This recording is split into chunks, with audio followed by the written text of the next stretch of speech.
Ahí sí fue.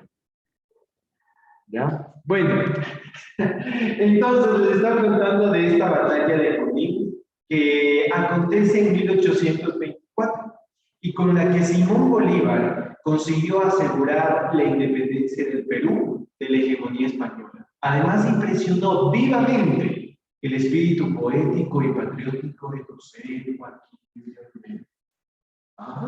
Esos datos perturbadores, entonces vamos a notar algunos datos perturbadores de José Joaquín de Olmedo. Primero, hijo de un español,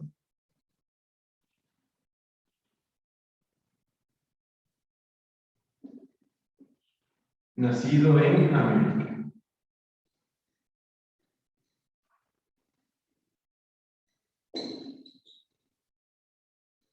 Es decir, entre comillas, criollo.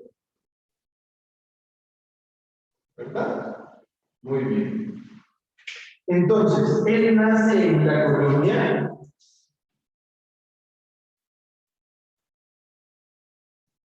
Él nace en la colonia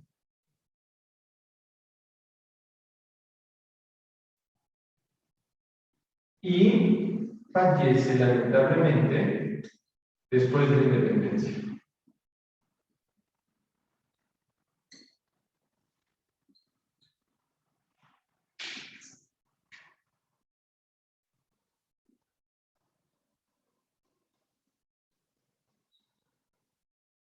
Punto. ¿Ya?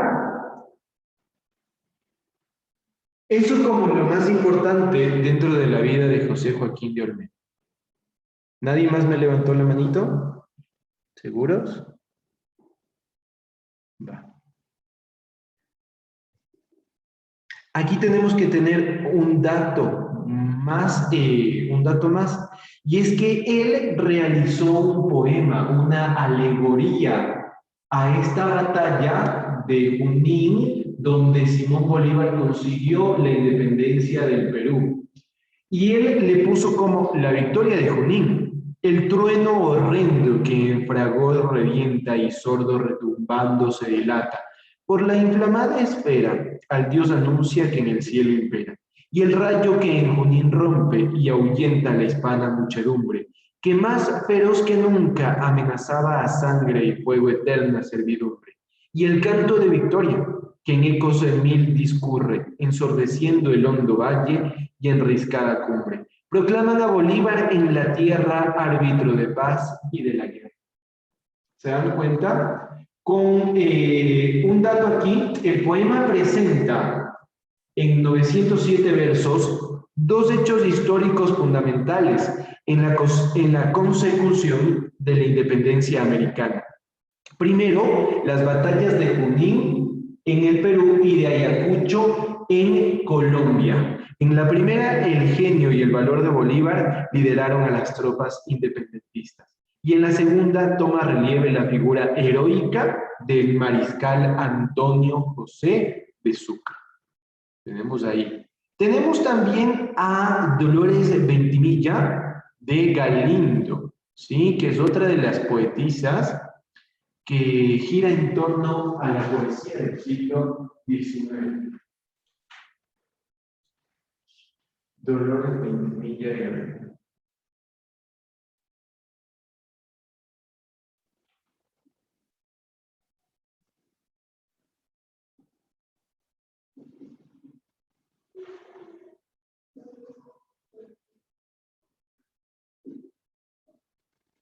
Dolores Ventimilla de Galindo. ¿Quién es esta señora? ¿Por qué debemos hablar de esta señora? ¿Qué de bueno hizo? La poesía de Dolores Ventimilla se enmarca dentro del romanticismo. Esta escuela llega a nuestro país cuando ya en Europa había empezado su declive. Como siempre, las tecnologías y todo llega tarde a nuestro país. Es decir, lo mejor de su producción había pasado y autores de menor talento empezaban a producir obras en las que se abusaba, ¿sí?, de recursos propios de esta escuela, desgastándola o reduciéndola a la simple exaltación del amor. El mejor romanticismo no se concentraba solo en eso. Vale, sin embargo, que recordemos algunas características de este movimiento. ¿Ya? Ya lo vamos a recordar. Entonces, aquí, Dolores Ventimiglia de Galindo. Un segundo.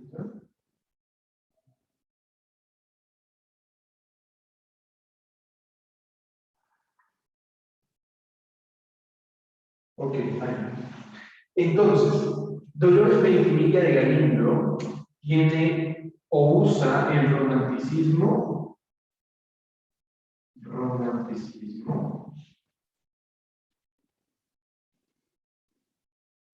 para exaltar sus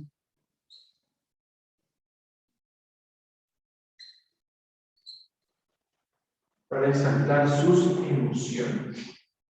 ¿Sí?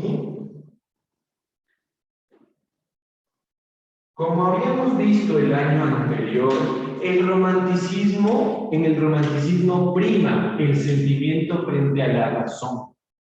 ¿Sí? ¿Qué quería decir esto de que prima el sentimiento frente a la razón? Le vamos a preguntar algo. Betsabe, ¿qué quiere decir esta frase en el romanticismo de que prima más el sentimiento antes que la razón? ¿Me puede repetir, por favor? Casi no le entendí lo último que dijo. Claro que sí. ¿Por qué en el romanticismo prima más el sentimiento? No, profe, casi no se le escucha. ¿Seguro? ¿En serio?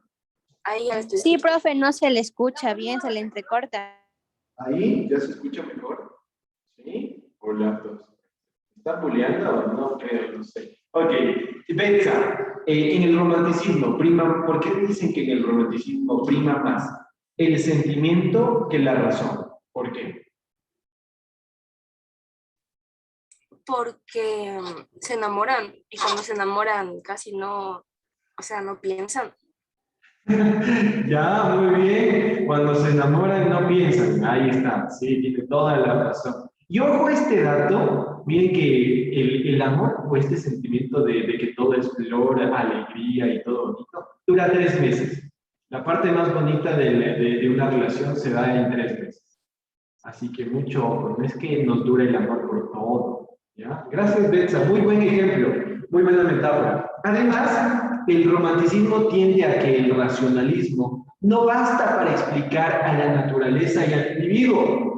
La razón no puede explicar, el pensamiento no tiende a explicar todo lo que pasa con el ser humano, con la psiquis.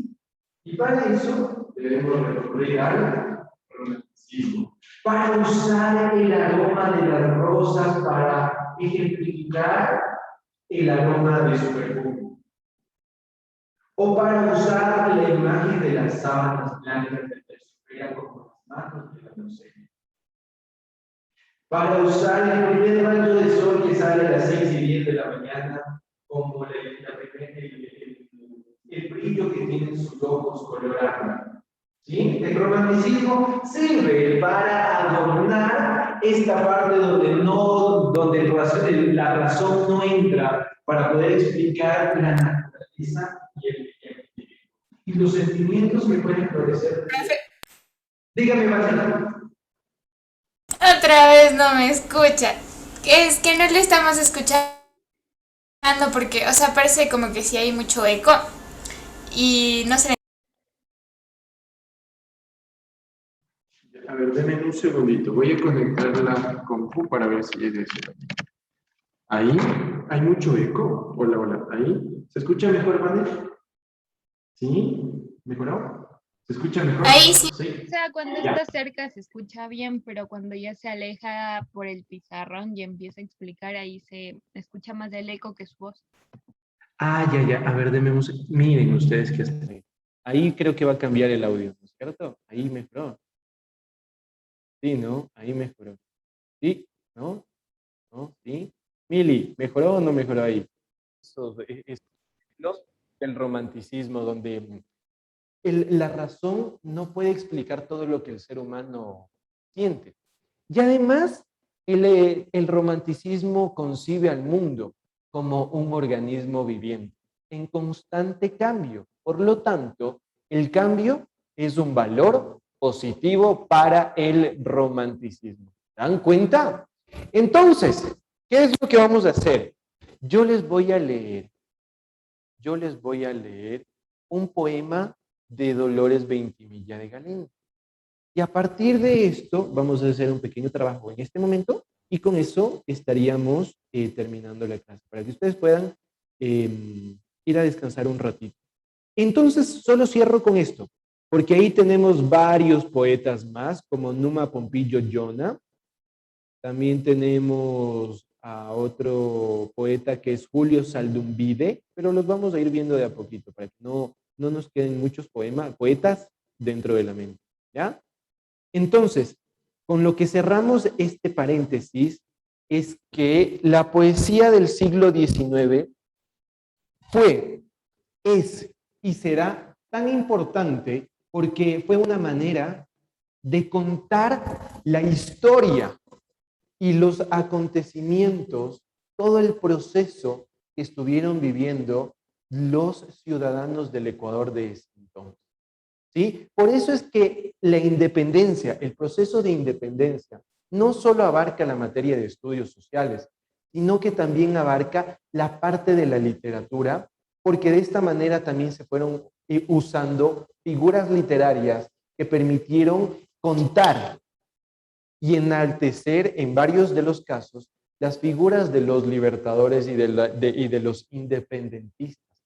Y entonces, si algún momento nos llegan a preguntar por qué será importante o por qué fue importante para la literatura el proceso de independencia del siglo XIX, pues nos permitió conocer de mejor manera los sentimientos, ¿sí? Porque usó el romanticismo primero, ¿sí? Luego usó el civismo, porque todos eran patriotas en ese entonces, todos querían hacer el bien. Después ya se fueron perdiendo en el rumbo del camino. ¿Ya? Así que no se olviden de esto. Vamos a tener muy en cuenta el poema que les voy a leer, porque a partir de eso vamos a responder dos preguntas. ¿Sí? Vamos a responder a dos preguntas. El poema se titula ¿Qué? No sé si la han escuchado. No sé si hay canción de este poema también, pero se titula Quejas. ¿Sí? ¿Qué dice este poema? Voy a tratar de leerlo como lo hubieran leído en ese entonces. Vamos a ver. Y amarla pude. Al sol de la existencia se abría apenas soñadora el alma. Perdió mi pobre corazón su calma desde el fatal instante en el que la hallé. Sus palabras sonaron en mi oído como música blanda y deliciosa. Subió a mi rostro el tinte de la rosa, como la hoja en el árbol vacilé. No es mío ya su amor, que a otra prefiere. Sus caricias son frías como el hielo. Es mentira su fe, finge desvelo, mas no me engañará con su ficción. Llamarla pude delirante loca. No, mi altivez no sufre su maltrato. Y si a olvidar no alcanzas al ingrato, te arrancaré del pecho corazón. Les voy a volver a leer por segunda vez, ¿ya? Pongan mucha atención. El poema se titula Quejas, nuevamente. Y amarla pude. Al sol de la existencia se abría apenas soñadora el alma. Perdió mi pobre corazón su calma desde el fatal instante en el que la hallé. Sus palabras sonaron en mi oído como música blanda y deliciosa. Subió a mi rostro el tinte de la rosa, como la hoja en el árbol vacilé. No, no es mío ya su amor, que a otra prefiere. Sus caricias son frías como el hielo. Es mentira su fe. Finge desvelo, mas no me engañará con su ficción. Llamarle pude delirante loca. No, mi altivez no sufre su maltrato, y si a olvidar no alcanzas al ingrato, te arrancaré del pecho corazón. Ahora, se vienen las dos preguntas, ¿sí? Vamos a ver, a partir de de este poema, vamos a responder a la primera pregunta. Y les voy a dejar aquí en el chat para que la puedan anotar y la puedan responder en su cuaderno. ¿Cuál es la postura de la escritora sobre el sentimiento y la razón en este poema de quejas? ¿Cuál es la postura de la escritora sobre el sentimiento y la razón? Uy, no se copió. Sobre el sentimiento y la razón en este poema. ¿Qué piensan ustedes? Les voy a dejar la pregunta aquí para que lo puedan escribir en su cuaderno. Ahí lo tienen. ¿Cuál es la postura de la escritora sobre el sentimiento y la razón en este Profe, poema? Dígame, Vane.